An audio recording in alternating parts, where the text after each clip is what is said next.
Bonjour. Je suis une femme d'une trentaine d'années et je croyais au concept du karma, selon lequel les bonnes actions sont récompensées et les mauvaises punies.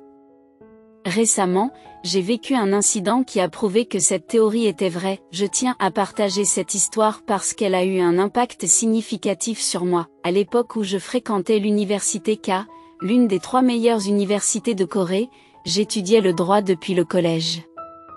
J'étais incroyablement déterminée et j'avais la ferme intention d'atteindre mes objectifs. Étudier était pour moi une source de fierté et je faisais beaucoup d'efforts.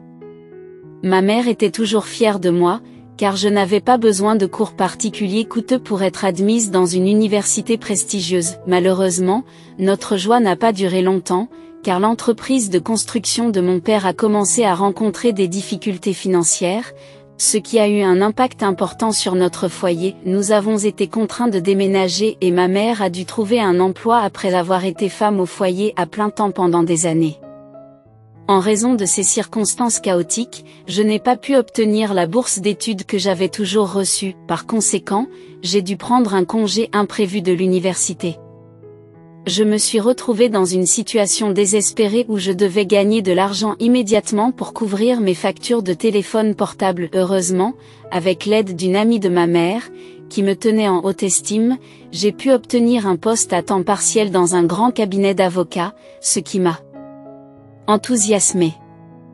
Travailler dans un cabinet d'avocats avait toujours été l'un de mes rêves. Même si je n'étais qu'une employée à temps partiel, j'étais déterminée à prouver ma valeur et à obtenir rapidement un poste permanent. J'étais chargée de tâches subalternes telles que le nettoyage et les courses, mais j'ai utilisé mon intelligence pour apprendre rapidement et exceller dans mon travail, ce qui m'a permis de gagner la confiance de mon responsable. J'ai trouvé une grande satisfaction dans mon travail et j'ai ressenti un sentiment d'appartenance au cabinet d'avocats, même si je n'étais qu'un travailleur temporaire. Je me suis bien adaptée à l'environnement et j'ai développé une relation étroite avec le directeur, qui avait 6 ans de plus que moi à l'époque. Ayant peu d'expérience en matière de relations amoureuses, j'ai été séduite par le charme d'un homme plus âgé. Le directeur était non seulement beau, mais il s'exprimait bien, ce qui a attiré l'attention de nombreux employés qui s'intéressaient à lui. Toutefois, compte tenu de mon niveau d'études et de ma situation professionnelle, je me suis sentie obligée de garder mes sentiments secrets et de me contenter d'avoir le béguin pour lui. Cependant, le destin avait un plan différent pour moi. Une opportunité s'est présentée au moment où tout le monde était en train de payer son salaire. L'excitation régnait au bureau et quelqu'un a proposé d'organiser un dîner pour fêter l'événement. Je n'avais jamais participé à une telle sortie auparavant, et j'étais donc impatiente de le faire. La réunion était prévue comme un événement de bienvenue pour moi, et je me suis retrouvée à boire un cocktail. C'était un mélange de whisky et de bière qui m'a rendue malade et m'a poussée à aller aux toilettes. J'avais l'impression que ma tête allait exploser. J'ai même cru mourir lorsque j'ai vu l'expression désapprobatrice de mon manager. « Tu vas bien ? Si c'est trop difficile pour toi, je peux leur dire pour que tu puisses rentrer chez toi », a-t-il suggéré gentiment. Je ne sais pas où j'ai trouvé le courage, mais en réponse à son inquiétude, je l'ai embrassé, ce qui, étonnamment, m'a fait sangloter immédiatement. Peut-être était-ce l'alcool ou l'embarras, mais mon visage est devenu rouge et j'ai rapidement quitté le pub en courant. En m'éloignant du pub, j'ai commencé à regretter mes actes et à m'en prendre à la rue. Comme j'ai été stupide. Pourquoi ai-je fait cela ? Mais il était trop tard, et je m'inquiétais de la façon dont j'allais affronter mon supérieur au travail. Le lendemain, j'ai imaginé toutes sortes de scénarios terribles et je me suis demandé si l'une de mes collègues féminines m'avait vue. Soudain, une voiture a klaxonné derrière moi, me faisant sursauter. Je me suis retournée et j'ai réalisé qu'il s'agissait de la voiture de mon directeur. Il m'a dit « Je vais vous emmener ». Je me suis rapidement retournée pour cacher mon visage. « Qu'est-ce que tu fais ? Tu agis avec tant d'audace ? Et maintenant, tu deviens timide », a-t-il fait remarquer sur un ton badin. Je me suis sentie gênée et je n'ai pas pu me résoudre à le regarder. J'ai pris une grande inspiration, je suis montée dans la voiture et mon cœur s'est emballé. Comme je le voyais conduire du coin de l'œil, j'ai craint qu'il n'entende les battements rapides de mon cœur. Je me suis dit qu'il fallait que je dise quelque chose pour le cacher, mais c'est lui qui a pris la parole en premier. Où habitez-vous? J'ai hésité un instant, puis j'ai entré mon adresse dans le système de navigation. Oh, vous habitez tout près? A-t-il brièvement commenté. Notre conversation s'est arrêtée là et un silence gênant s'est installé, me mettant mal à l'aise. J'ai désespérément essayé de trouver un sujet de conversation, mais peut-être à cause de l'alcool, mon esprit est resté vide. C'est alors qu'il m'a demandé « Tu as dit que tu étais en 3e année ?» J'ai rapidement répondu « Non, et toi ?» En fait, les employés discutaient pour savoir s'il avait ou non une petite amie, et je voulais le confirmer. J'ai été ravie qu'ils me répondent que ce n'était pas le cas. Vos parents ne vous poussent-ils pas à vous marier? Soudain, de nombreuses questions ont envahi mon esprit, alors qu'il y a une minute à peine, je n'en avais pas une seule en tête. Il a réfléchi un moment. Puis a dit qu'il aimait les jolies filles. Lorsque je lui ai demandé s'il avait une petite amie, j'ai commencé à me sentir plus à l'aise en sa présence. Malheureusement, sa voiture est arrivée devant chez moi, mais j'ai trouvé le courage de faire un pas de plus. Comme l'occasion ne se présenterait pas souvent, je lui ai demandé « Voudrais-tu manger des nouilles ramen avec moi à la supérette du coin ?» Je voulais passer plus de temps avec mon directeur, alors j'ai fait cette suggestion. Il a accepté et nous nous sommes assis l'un en face de l'autre dans la supérette, en attendant que les nouilles cuisent. Vous savez, manger tard à cette heure-ci peut faire prendre du poids, m'a-t-il dit en me regardant. C'est considéré comme impoli pour une femme, je m'en suis plaint en l'embrassant de manière taquine. Tout homme qui se saoule est également considéré comme impoli, ai-je ajouté. Il a fait une moue adorable sur ses lèvres, ce qui m'a fait rire. En mangeant nos ramen, nous avons discuté et nous avons réalisé que nous étions tous les deux intéressés l'un par l'autre. À partir de ce jour, nous avons commencé à nous fréquenter en secret. On dit que l'amour secret est plus passionné. Nous avons poursuivi notre romance secrète au travail, en nous rencontrant discrètement sur le chemin des toilettes ou en nous asseyant côte à côte à l'heure du déjeuner, afin de maintenir notre relation palpitante. Le meilleur moment de notre rendez-vous secret était lorsque les autres employés essayaient d'attirer son attention. Elles avaient beau flirter avec lui, je savais secrètement qu'il était à moi, et cela me procurait une sensation fantastique. Plusieurs mois ont passé, et le fait de sortir avec quelqu'un de plus âgé m'a permis de franchir un nouveau palier par rapport aux hommes de mon âge. Le temps que je passais avec lui me paraissait un rêve. Cependant, tout a changé le jour où ses parents, originaires de la campagne, sont venus à Séoul pour le mariage d'un membre de leur famille. Il devait les accompagner au mariage et m'a dit à l'avance que nous ne pourrions pas nous rencontrer pendant le week-end parce que ses parents y passeraient la nuit. J'ai compris. Le soir même, il m'a appelé, il avait parlé de moi à ses parents et il voulait me rencontrer. Cette demande soudaine m'a troublée, mais je me suis rapidement préparée à impressionner ses parents. Je me suis habillée le plus sobrement possible, me sentant nerveuse à l'approche du moment où je devais les rencontrer. Son père restait inexpressif, tandis que sa mère semblait sophistiquée mais quelque peu critique. Je savais qu'elle ne serait pas facile à convaincre. Mon petit ami m'a présenté sous le nom de Yoonju. Je vous ai déjà parlé de Yoonju, a-t-il dit en saluant ses parents.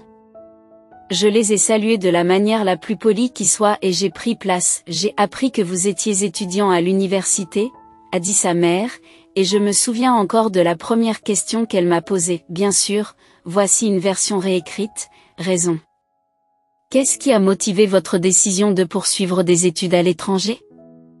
Il est de notoriété publique que les étudiants d'aujourd'hui optent souvent pour un séjour d'1 à 2 ans afin d'améliorer leurs compétences et d'étoffer leur portfolio. Face à cette question, j'ai hésité à dévoiler la vérité, craignant le malaise que cela pourrait provoquer.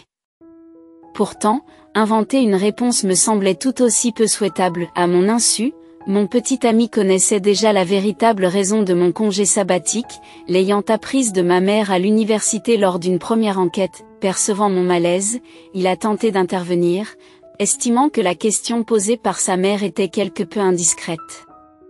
Cependant, l'interrogation persistante s'est poursuivie. Face à un regard inébranlable, j'ai décidé d'être franche. Alors que je commençais à parler, mon petit ami a subtilement secoué la tête. me demandant de ne pas faire de révélations pour le moment. Consciente de l'exigence de ses parents, j'ai interrompu ma révélation, sentant le scepticisme de sa mère quant à mes intentions. Mon explication, détaillant la recherche d'expériences diverses en raison d'un manque d'expérience professionnelle pratique, ne l'a pas entièrement apaisée. Néanmoins, elle a hoché la tête à contre-séure en signe de reconnaissance.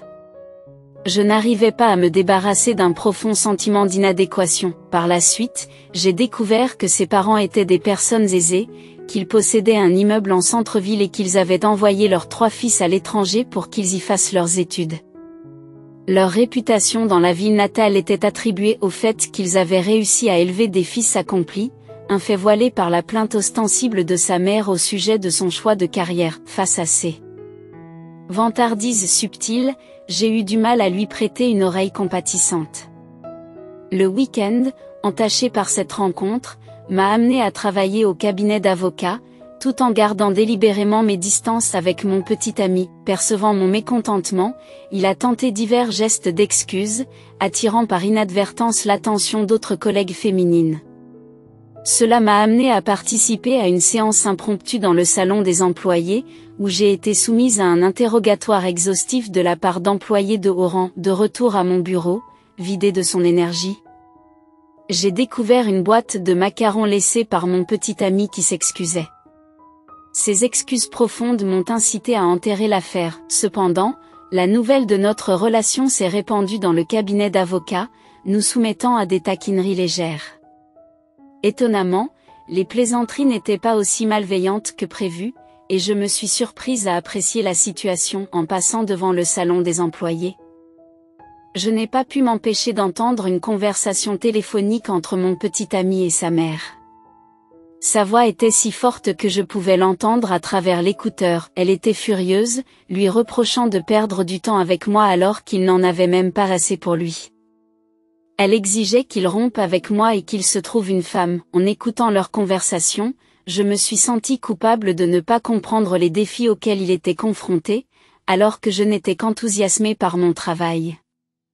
Je me suis demandé si nous devions rompre ou non. Finalement, j'ai décidé d'avouer à mon petit ami que j'avais entendu sa conversation. Je lui ai demandé pourquoi il me l'avait caché et il m'a expliqué qu'il ne voulait pas que je me sente mal aussi. Il s'est excusé que je l'ai découvert. Au début, cela ne me dérangeait pas, mais il m'a demandé le montant des frais de scolarité dont j'avais besoin si je devais retourner à l'université. Lorsque je lui ai demandé pourquoi il voulait le savoir, il m'a répondu qu'il serait bon que je réponde aux critères que ses parents approuveraient. Il voulait m'aider à obtenir mon diplôme. J'ai été choquée par sa proposition de payer mes frais de scolarité, même si je n'étais pas d'accord. Je n'avais même pas envisagé une telle possibilité et j'ai été touchée par le fait qu'il se souciait tant de moi. Pourquoi ne pas contracter un prêt étudiant? Je peux t'aider à le rembourser, comme il l'a suggéré. Mais ce n'est pas ce que je voulais. Il m'a plutôt suggéré de quitter mon emploi et de travailler comme professeur particulier, où je pourrais gagner plus d'argent. J'ai rapidement été déçue lorsqu'il a commencé à me pousser à améliorer mon statut social pour plaire à ses parents. Je pensais qu'il m'aimait pour ce que j'étais, mais il semblait maintenant vouloir que je change. J'ai été déçue d'avoir même considéré son offre de payer mes frais de scolarité.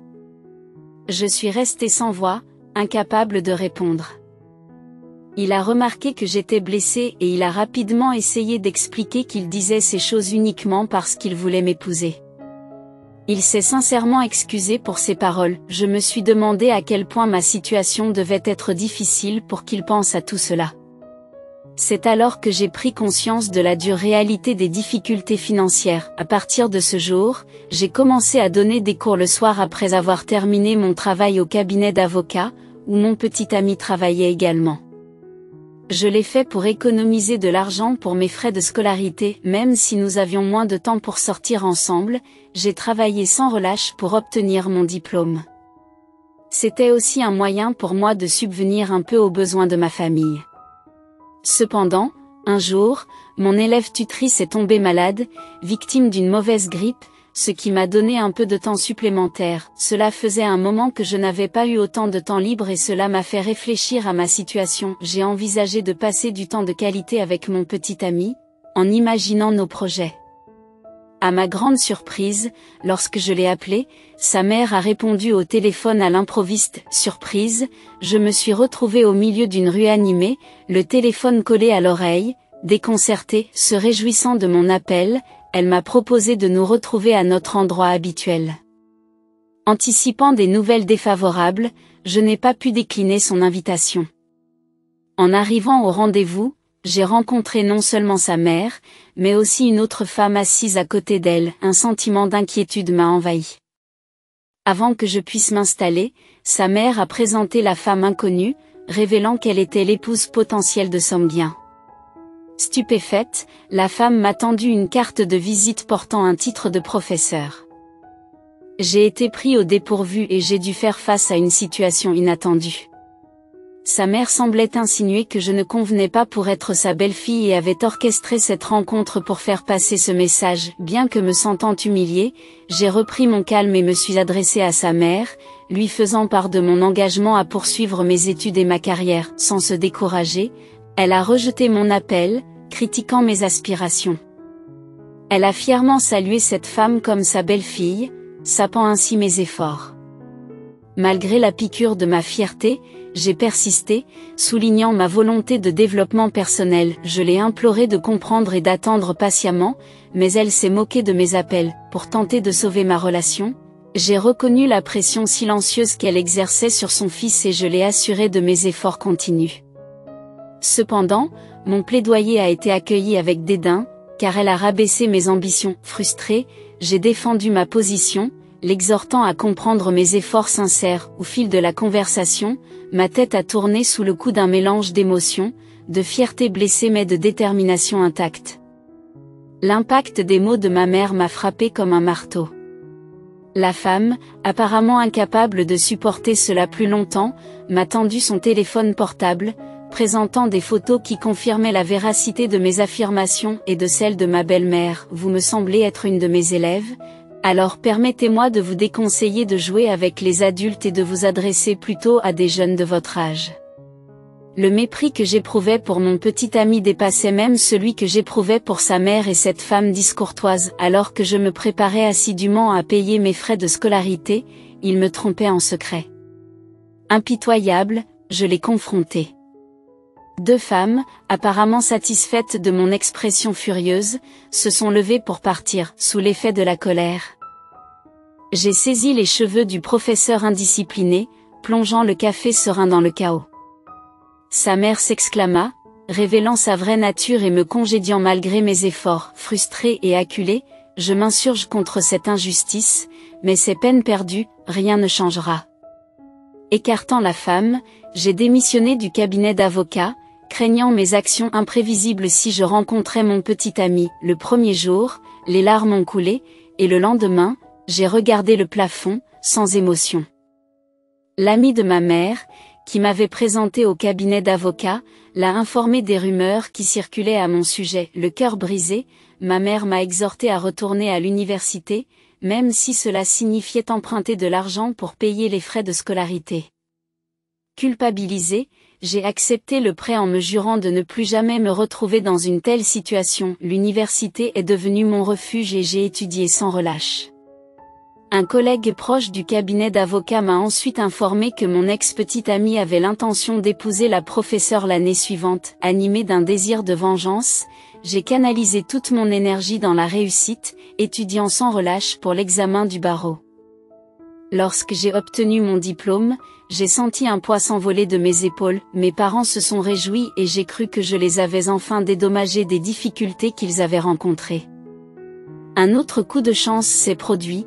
L'entreprise de mon père s'est stabilisée, ce qui a atténué nos soucis financiers. Notre famille a partagé des larmes de joie en ce jour mémorable. J'ai lutté pendant de nombreuses années, en faisant des efforts incroyables.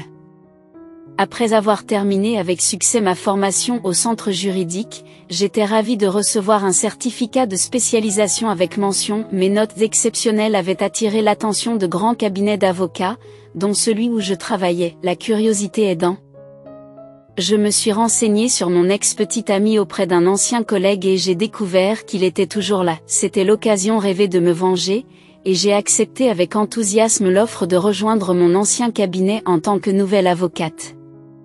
Le cabinet offrait non seulement un beau salaire de plus de $100 000, mais aussi une luxueuse berline. Enfin, le jour de mon premier jour de travail est arrivé, et lorsque l'associé principal m'a présenté, il était évident que tout le monde était déconcerté. La personne qui s'occupait de tâches subalternes était devenue leur patron, ce qui a provoqué un certain émoi. Naturellement, mon ex-petite amie a été le plus touché par cette tournure des événements. Voir son visage m'a rappelé un flot de souvenirs, des moments douloureux et de colère qui se sont déroulés comme un panorama dans mon esprit. Je me suis souvenu qu'il avait changé son numéro de téléphone portable sans même s'excuser lorsque j'avais démissionné. Il pensait probablement qu'il n'aurait plus jamais à me faire face. Mais nous étions là, face à face. Le pire, c'est que maintenant que j'étais devenue avocate, il tentait de raviver notre relation.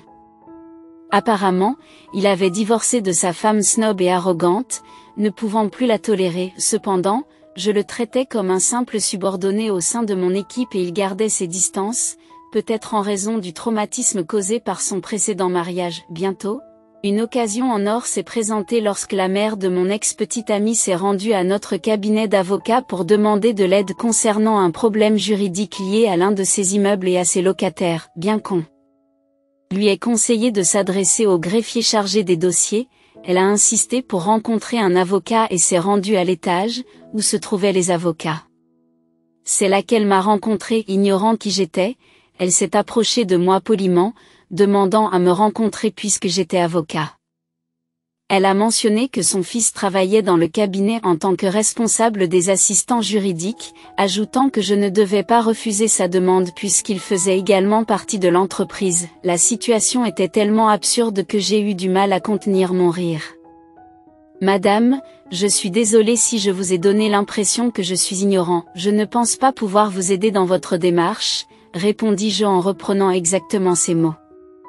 Elle semble déconcertée par ma réponse jusqu'à ce que son fils arrive à l'étage. C'est alors qu'elle m'a enfin reconnu et m'a fait remarquer à quel point je m'étais amélioré depuis l'époque où j'étais insignifiant. Et, vous êtes toujours employé ici?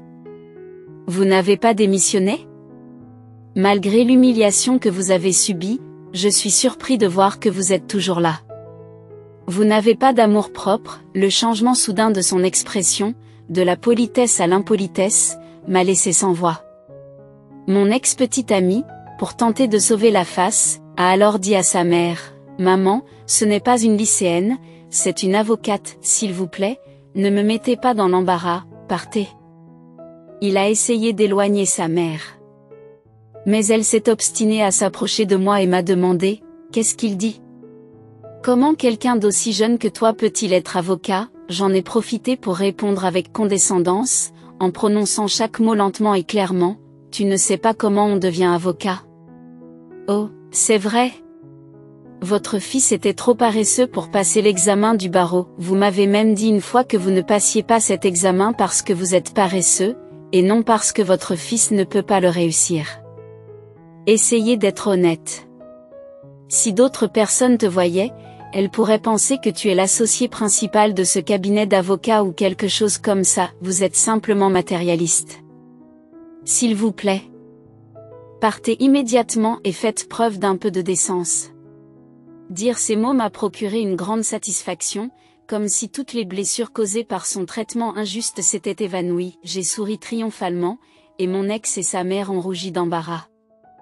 Je devais partir pour un procès, et j'ai donc confié au directeur Kim la tâche d'apporter le dossier de Mademoiselle Choi et de le placer sur mon bureau. J'ai donné des instructions à mon ex-petite amie et j'ai quitté le bureau. Plus tard, par l'intermédiaire de collègues féminines, j'ai eu vent des ragots qui se répandaient rapidement sur le lieu de travail. La mère de mon ex-petite amie, en voyant mon apparence transformée et en constatant que son fils était traité comme mon subordonné, a été tellement bouleversée qu'elle a été prise d'un soudain spasme à l'estomac. Ils ont dû appeler le 911 et elle a été transportée d'urgence à l'hôpital en ambulance. À la fin du mois, j'ai eu l'impression d'avoir enfin obtenu ma revanche. Je n'ai plus entendu parler de mon ex-petite amie qui a démissionné pour des raisons de santé. Au départ, ma carrière d'avocate a commencé comme un moyen de me venger, mais avec la quantité écrasante de dossiers, je n'ai pas eu le temps de m'attarder sur les nouvelles de mon ex-petite amie. En ce moment, je profite de mes vacances et je me prépare à rejoindre un autre cabinet d'avocats offrant de meilleures opportunités. Cela fait si longtemps que je n'ai pas eu de pause aussi tranquille, et comme les souvenirs du passé refluent, je me suis senti obligée d'écrire ce long compte rendu. Je vous remercie d'avoir prêté l'oreille à mon histoire et j'espère sincèrement que vous et votre famille connaîtrez un bonheur sans fin.